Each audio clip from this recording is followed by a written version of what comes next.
All right, Wilbon, would you rest Patrick Mahomes this week? Hell yeah. Absolutely. And I know we talked to somebody who knows more than we do by a million miles and is so persuasive, Jeff Saturday, Yeah. that he kind of had us there at the end of our segment earlier today on PTI. Because Jeff says play him. He's a tough guy. This is a tough game. He wants to be out there, put him out there. And he was a full participant in practice today when we were here. But, Tony, they're playing against Houston and Pittsburgh both in like 10 days. So Houston is the number like 2 team in the league in sacks. Those games are like 4 or 5 days apart. Yes. Yeah.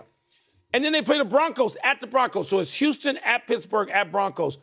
Broncos won in sacks. And by the way, Kansas City, Mahomes is the 9th most sacked quarterback in the league this year.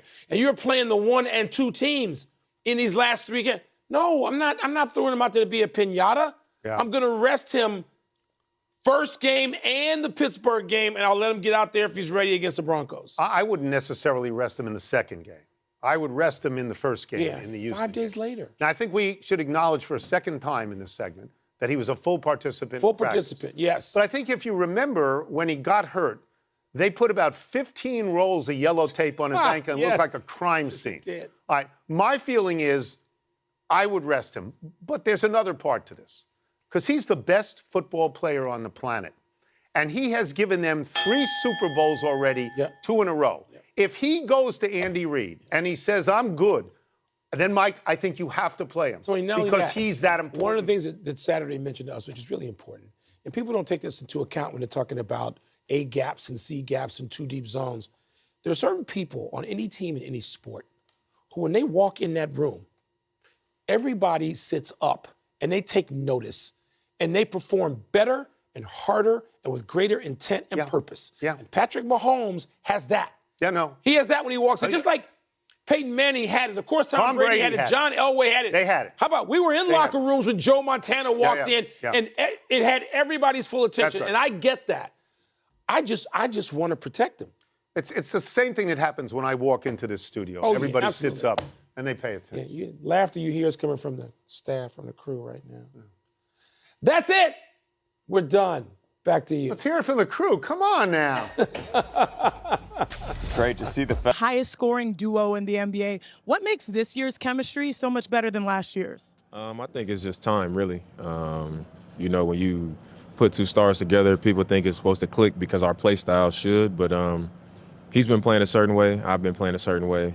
You know, it just took time. We got our second year, getting to know each other better. I'm getting to know his game better. He's knowing my game better. And now it's just, you know, it's starting to click. And it's showing up in the biggest moments. Now you're going up against the Oklahoma City Thunder, the #1 defense in the NBA. What's your mindset facing them? We just got to be ourselves. You know, we all NBA players. We know that they're a great team. Defensively, offensively, they're deep, versatile, but, you know, we're a great team as well. And this is what we do. So we got to attack them. You know, we got to be aggressive, and we got to do whatever we got to do to win the game. Yeah, and your team, the Milwaukee Bucks, they're the only team to make it to Vegas twice, to make it back here. So what is your mindset? What's your goal to win it all? The cup is right there. I know. It's last year we came and it didn't go how we wanted it to go. This year, being the only team back, you know, I think it's only right that we finish it the right way. You don't want to come here and be a part of something like this twice and come up short both times. So last year we had our experience. It didn't go how we wanted, and this year I feel like we're a better team, and, you know, we ready. And before I let you go, what are you going to do with the $500K if you win? I don't know yet. I've been doing this a long time, so when I get it, I ain't going to just blow it or, you know, go crazy. I'm going to probably go to the support staff, you know, our training staff, the people that, you know, come in every day, all day, when we get to go home, and try to do something to support them. I've known this guy for a long time. Oh, 500. Okay. Just a little portion of it. You're always about giving back. Thanks so much, Dame. Good luck tonight. For sure. Good to see you. Appreciate it. Back to you, Kevin. Janae, thank you so much. Always great to hear and see giving back, especially the support staff. NBA analyst Tim Legler with us now. Giannis with 5 straight 30-point games. Legs, how well equipped are the Thunder to try to slow him down tonight? better equipped than any team in the NBA, Kevin. It's what it comes down to. This is the best team defense in the league. They're the fastest team defense. They support each other. They close off driving gaps. They flood to the three-point line on the kickouts. And they get it done in a variety of ways. They get it done at the point of attack with the guys that they can put on the ball. They get it done with their bigs and how active they are up front. And then, to me, it's the stable of wings that you can throw at Giannis to do a job, at least at the initial point of attack. Wiggins, Wallace, Dort, Jalen Williams. They've got just so many options at their disposal and how to guard this team. And Kevin, I'm going to put some numbers in perspective for you. This is the number one defensive rated team in the NBA. They're number one in point defending the paint. They're number 4 in defending transition. But as gaudy as those numbers are, think about this. They're doing all of that despite the fact that they give up more second chance points than any team in the NBA. So imagine how good their initial defense must be. If they can ever clean up the defensive glass, and hopefully if they get 2 bigs at some point with Chet Holmgren coming back, they'll be even better defensively. This team right now is elite. I think they've got the personnel to be able to at least deal with Giannis. You can't stop him. You just want to make him less efficient. I think I know where you're leaning, but I'm going to ask you, who wins tonight and why? I think it's going to be a very close game. It's going to be a great game. I believe it's going to be a lot of drama in the fourth quarter of this game, but I'm going with Oklahoma City in that defense. And also the fact that really there's not an answer from a personnel standpoint for Milwaukee for Shai Gilgeous-Alexander. You know, you need certain types of physical profile to guard certain guys in this league, at least to guard them better. And I don't know that Milwaukee really has that at the point of attack. So you're going to see Shai, I think, be able to get to his spots. He dominates that area from 15 to 22 feet. He loves the mid-range. He's so herky-jerky and shifty with his handle. And right now, I think he's actually looking for this sort of pound the gavel moment. He's been in the MVP discussion, last couple of years. You look at what this team is doing and what we project them to be down the road. This would be a great way to finish off an incredible 3-game run for him in the Cup. To your point, Shai with 25 or more points in 15 straight games, tied for the longest streak of his career. Could be a good exclamation point tonight, Legs. Thank you so much. Thank you. Capital One. Boom. With Mahomes practicing today, the line for this game is moved. How about this? After being a home underdog, the Chiefs currently 2.5-point favorites for Saturday's game against the Texans. Jay Fowl, thank you so much. We got some breaking news in baseball. Jeff Passan reporting that the Cubs traded former MVP Cody Bellinger to the Yankees for reliever Cody Poteet. Chicago is also kicking in $5 million to offset Bellinger's salary. He will make $27.5 million in 2025 as a player option for $25 million in 2026. And Bellinger gives the Yankees an option in either the outfield or first base. If he ends up in the infield, it would fill a glaring hole in this Yankees lineup. Over the last 2 seasons, Yankees first basemen have hit just .216 at the plate, have posted league low marks in slugging and OPS. Bellinger played 81 games at first for the Cubs over the last 2 seasons. Senior MLB insider Jeff Passan joining us now. So, Jeff, what can you tell us about why both sides are doing this deal?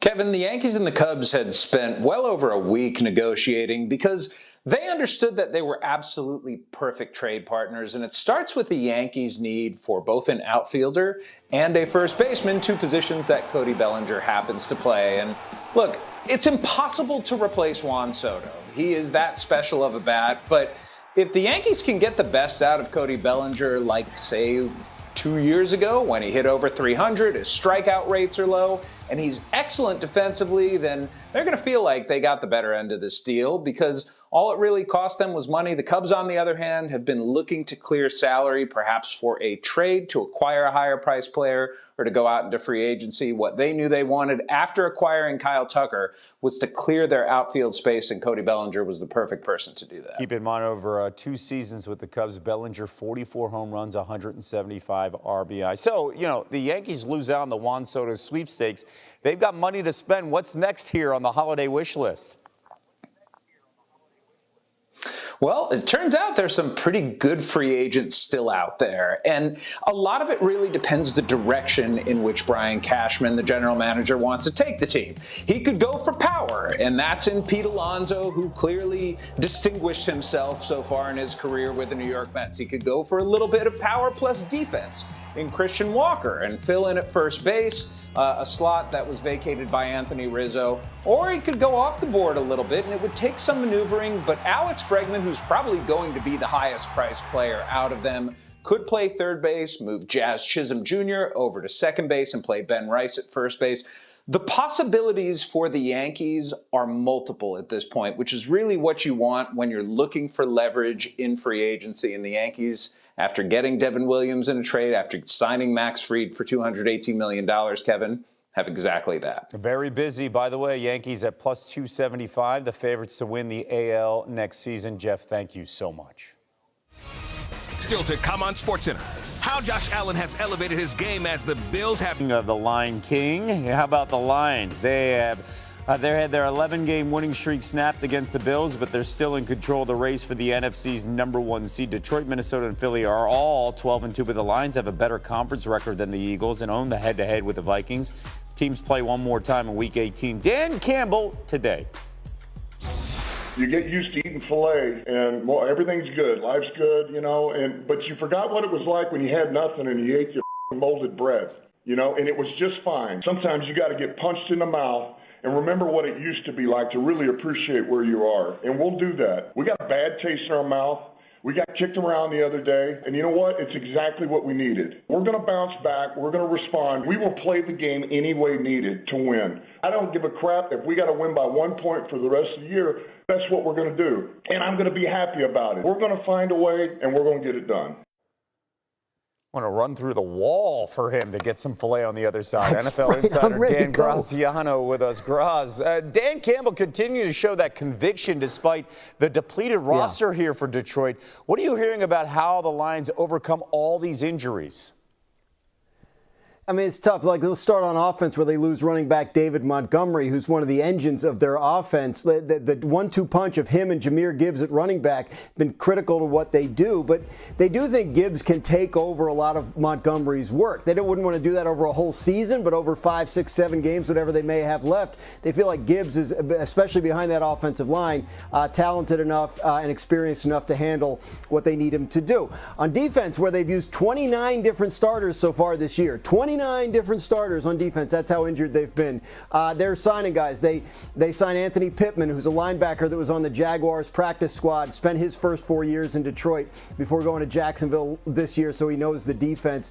So they'll mix and match on that side of the ball. If there's one thing giving them hope that they can work toward, Aiden Hutchinson, who's their best defensive player, who broke his leg back in Week 6 against the Cowboys, still believes he can come back if they get all the way to the Super Bowl. Wouldn't that be some kind of story? Yeah, it would be on the lines of Terrell Owens and what we saw over a decade ago with the Eagles in Jacksonville, where he played such a pivotal role in that game. Detroit 6.5-point road favorites in Chicago on Sunday. Let's stay in the NFC. Cowboys owner Jerry Jones saying today that trading defensive star Micah Parsons has been more media speculation than reality.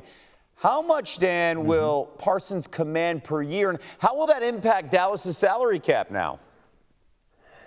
Yeah, so he has 1 year left on his contract, Micah Parsons does. It's a 5th-year option on his rookie contract. He's scheduled to make a little more than $21 million next year.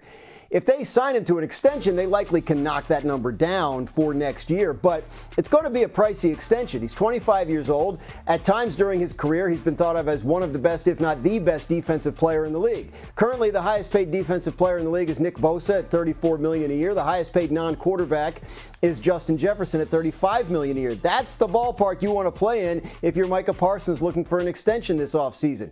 The Cowboys, who already have the highest paid quarterback and one of the top 2 highest paid wide receivers, will have a lot of salary cap gymnastics to perform over the next couple of years if, in fact, they're able to get Micah Parsons signed and they have to work around these 3 massive contracts. Dak and CeeDee Lamb have contracts that can easily be restructured next year for cap relief, but you keep doing that every year, eventually it catches up with you, and the Cowboys are going to have some challenges ahead on that front. Keep kicking the can down the curb. Parsons, by the way, 49 sacks in 60 career games. Graz, thank you so much.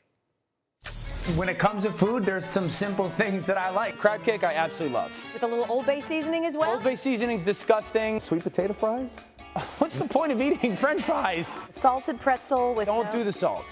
Wait, I'm sorry. So a saltless pretzel. Yeah, I don't like chili. Too much like spice and flavor. Coleslaw and tomato. Double note. Love hard-boiled eggs. I'm 6 minutes, perfect. I'd smash that for sure. Mac and cheese? Definitely. I grew up eating like mayonnaise sandwiches, mayo sandwiches, Wonder Bread. Nope. He's the type of guy that thinks eggnog is a type of concussion. Dan Orlovsky joins us now, so we let him. That was a good one. That was a good one. Got to fill in for Elle and make sure we fill in the cracks. There's Shout a out to standard. Mariner there. What's been the key here when we talk about Josh Allen, especially with the way he's playing at the confidence level? It's on another level here, specifically. Like it feels like we're in the Matrix. When Yeah, he's in a different. So matchups, mayhem, and then motions within their offense. Yeah. And I thought Joe Brady, their play caller, did a beautiful job of creating matchups for their offense. So a couple things. They walk to the line of scrimmage, and the two things that stand out, Josh starts under center and backs up. Now, if you are a defense and you see them, they come out Buffalo, with one back and two tight ends. That's 12 personnel. So they matched with their base defense, meaning they're going to have bigs all over the field. But the key is two linebackers. Okay, so as an offense, you sit there and go, if you want to play with linebackers and you want to play man-to-man coverage with guy on, safety in the middle of the field, we want to take advantage of a matchup. And you're going to get the motion, little ball fake. And here's what they're going to do. They are going to take a back, Ty Johnson, and leak him out and single him up one-on-one with that linebacker. Now, that backer is actually going to do a good job in coverage, but here's the thing. That's a massive advantage for the quarterback and running back when they know they can get a matchup on a backer. It's a perfect throw from Josh Allen, and the matchup pays off. Then the mayhem. 4 or 5 times a game, we watch Josh Allen do this. If you're just taking the perspective of defense playing man-to-man coverage again, and I freeze it at the very top of Josh's drop, you're going to sit there and go, no one's really open. Everybody's really covered. They got bodies, and there are all kinds of receivers. Defense wins the rep. Quarterback, there's nothing you could do unless you are a player like Josh Allen. Now, here's the thing that I love. As he gets outside the pocket, a couple things. Number one, this is called a scramble drill as an offense. One receiver nearest the sideline, come back to the football, okay? They do that. The second thing is, I love Samuel. You can see that he's going to peek here and think, okay, I'm going to go down the field. But what he sees is Shakir's going to be the one to go vertical and threaten down the field. So instead of running two people into the same spot, he sits down. That's beautiful. So you stretch now everybody on the defense. But the key is Ty Johnson up here, because where's the space that nobody is in the defense right now? In the middle of the field. Everybody is stretched completely. I love his awareness. Now watch Josh. Josh is going to point right when he gets to the sideline. There, go. Now Ty Johnson is going to see that space. There's nothing you as a defense can do there. You've done everything perfectly. It doesn't matter. That's the mayhem that he presents to you. And now let's talk about the motions. Down on the goal line. I love the fact that they come out with their double tight ends, but then there's Mac Hollins, okay? Now, everything is going to come to these 3 defenders to the right of the screen for Detroit. Why? You're going to get motion. Okay, when motion happens and you have a guy, everybody's responsible. We win. Everybody's responsibilities, because now I've got 2 defenders going, uh-oh, what are we doing? Who's got who in the zoo? There's a lack of communication, and what you're going to get is this. A roll pass. Look it, I win. The back just leaking out to the end zone. Those 2 defenders are colliding with each other because they don't know who has who and their responsibilities, and it's an easy dump off for the quarterback. This offense right now is an absolute terrible matchup for teams, because you're going to get so many different matchups created. You can play it perfectly and it won't matter because the mayhem that he presents, and then those motions and the way that you have to communicate and handle them all, it stresses everybody. I've never seen him more confident and more happy, by the way. No doubt. And I'm describing Darren Orlovsky. You are the Josh Allen of the touchscreen. That was phenomenal. Great breakdown here. The Bills are 14-point home favorites against the Patriots on Sunday. So it's Christmas time. It's that season of giving, right? And we're going to make you Danny Claus. You're coming down the chimney. Okay. If you're Santa Claus, what are you expecting? What would be the perfect snack? Yeah, so milk, chocolate milk, not regular white milk. Regular white milk is disgusting. Chocolate milk by far. And not the fake chocolate milk where you take the syrup and put it in. Already pre-made chocolate milk. Chocolate milk. Get extra chocolate. So you don't have it building up at the bottom. I get that. Okay. Correct. And then the second thing is cookie-wise. You and I have talked about this. Yes. Not a chocolate chip person. Much more oatmeal raisin, but it doesn't go great. The chocolate milk? Doesn't go great with chocolate milk, so I would say a peanut butter cookie. Peanut butter cookie with the chocolate milk. Okay. With the chocolate milk. We'll let that slide. Yeah, you actually redeemed yourself on the back end there. Yeah, Not terrible. For a guy who likes mayo sandwiches, you don't like milk? We're growing up. Happy holidays. Coming up, join us on the NBA Cup's red carpet. A span of 11 days, Patrick Mahomes suffered a high ankle sprain this weekend, but he practiced today as the Texans come to town on Saturday. Carson Wentz is the backup. PTI with more in tonight's bonus topic.